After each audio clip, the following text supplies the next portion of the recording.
I just want to show you guys how long my hair is. So my hair is quite long.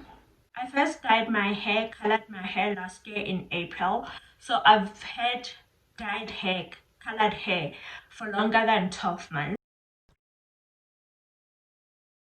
Hi guys, welcome back to my channel. My name is Lerato and thank you so much for stopping by.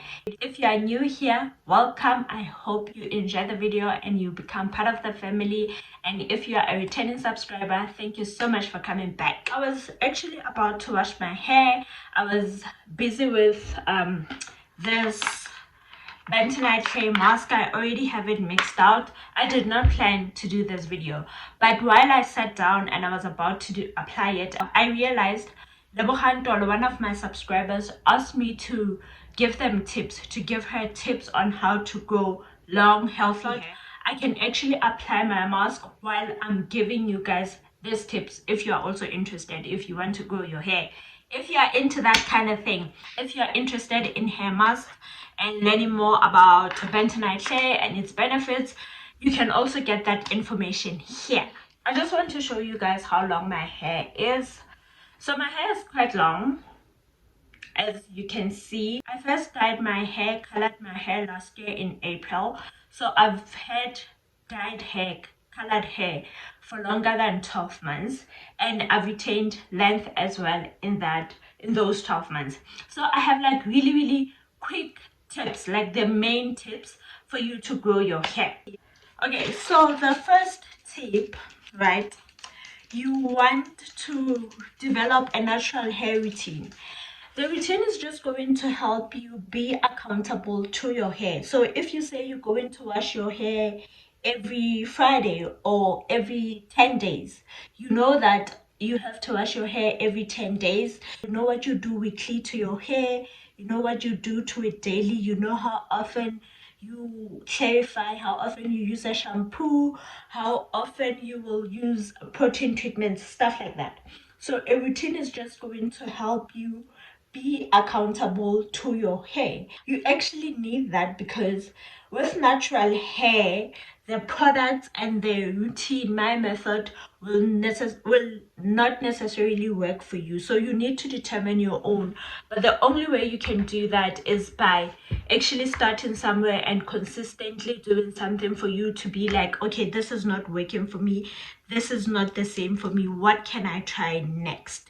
This also helps you to like cancel products that won't work for your routine, you know, that don't work for your hair.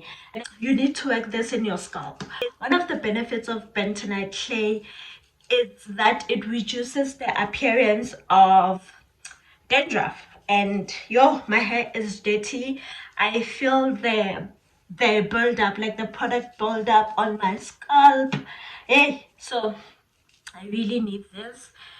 I really needed this mask. Okay, the second tip, which I feel like is the most important tip, like it actually should have been the first. You need to know your hair's porosity. And I know a lot of people are focused on your hair type. That is not so important when you compare it to the porosity. The reason I'm saying that is because porosity is your hair's ability to retain or absorb moisture. So we all know, okay, if you don't know, now you will know. Moisture equals length retention. So you need for your hair to be moisturized for your hair to grow.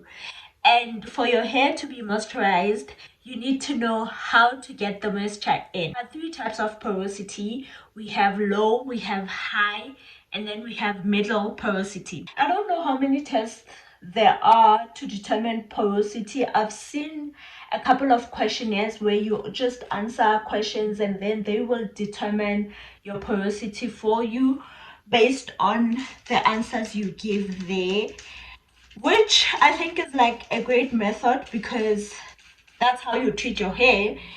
But there are other tests, like the one test, you just take a strand of freshly washed hair and you put the strand into a cup of water.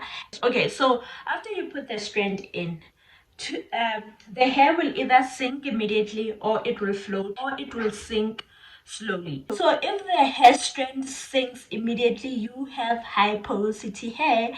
But if it floats, you have low porosity, and if it slowly sinks, you have middle porosity. The other one, you just take a strand of hair. Yo, my hair's a mess, guys. You take a strand of hair and you do this. So you slide it smooth, right? You have low porosity. All your hair cuticles are closed. But if it's a bumpy, right, you have high porosity. The hair's cuticles are open. Wow! Suddenly this video just feels like it's a video about hair porosity. Anyway, how quickly your hair dries. So if your hair dries quickly, you have high porosity, and if it takes longer to dry, you then have low porosity. So now, what does it mean to have low, high, and medium porosity? So medium porosity, it means you can use whatever products. Your hair will react okay. You're just in between high and low porosity. So your hair will react okay to whatever you treat it with most of the time. If you have low porosity, your cuticles are closed.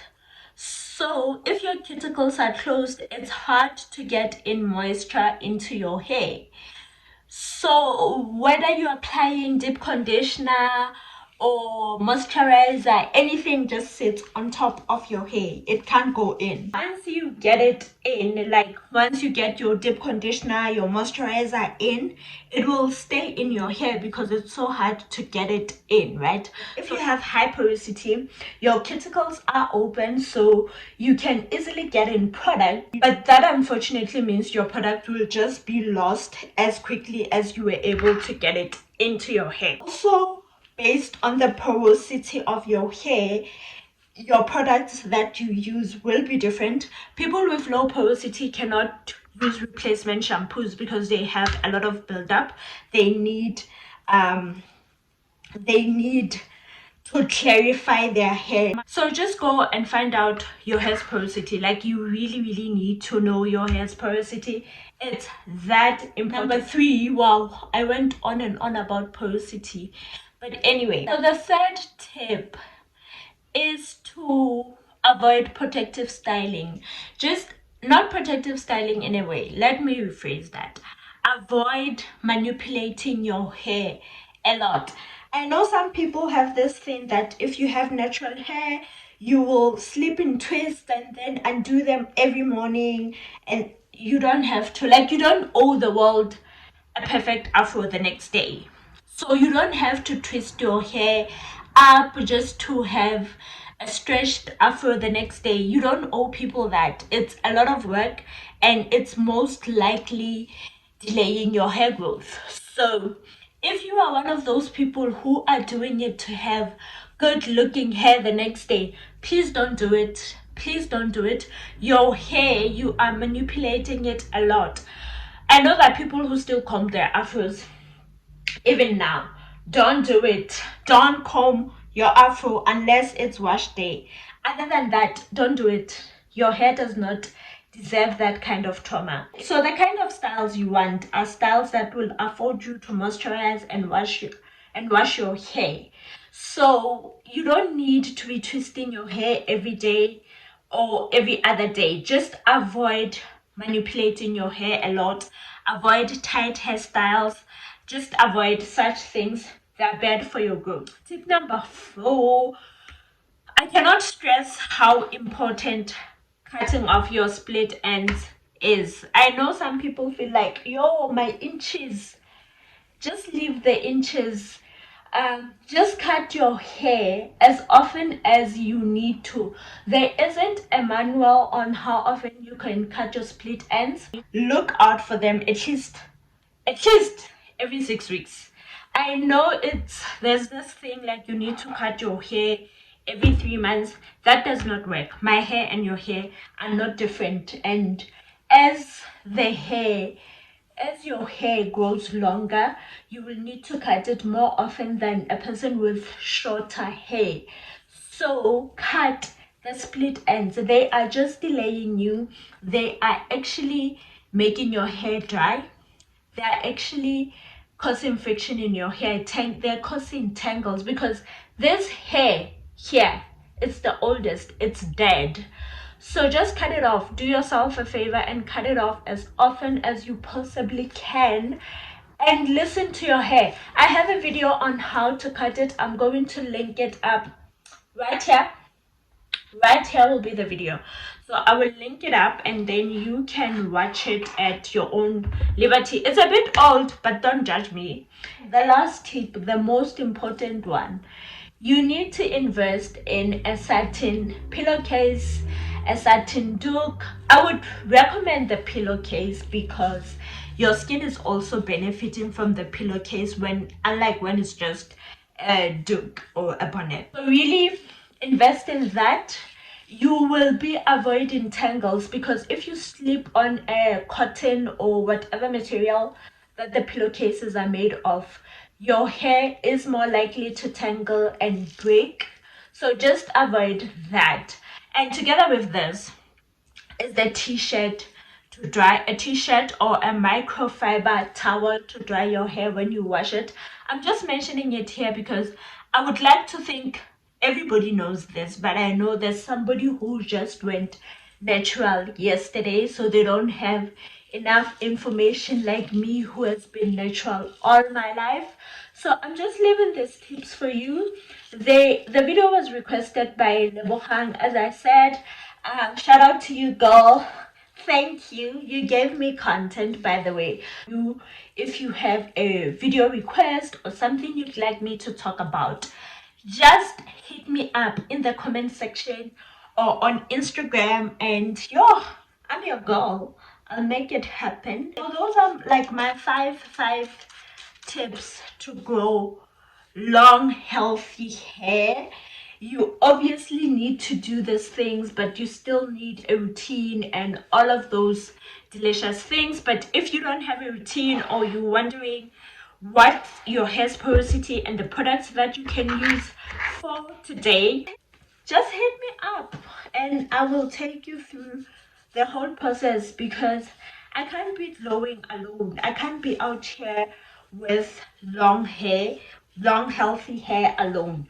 I'm here, I have your back. Let's grow our hair, let's grow our natural hair. I'm going to end the video right here. I hope it was informative. I hope you learned something. I hope you're going to take away something for your hair.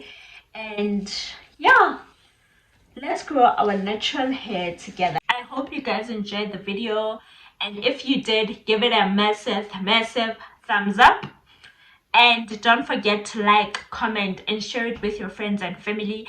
And I will see you guys in the next video. Stay blessed and win today.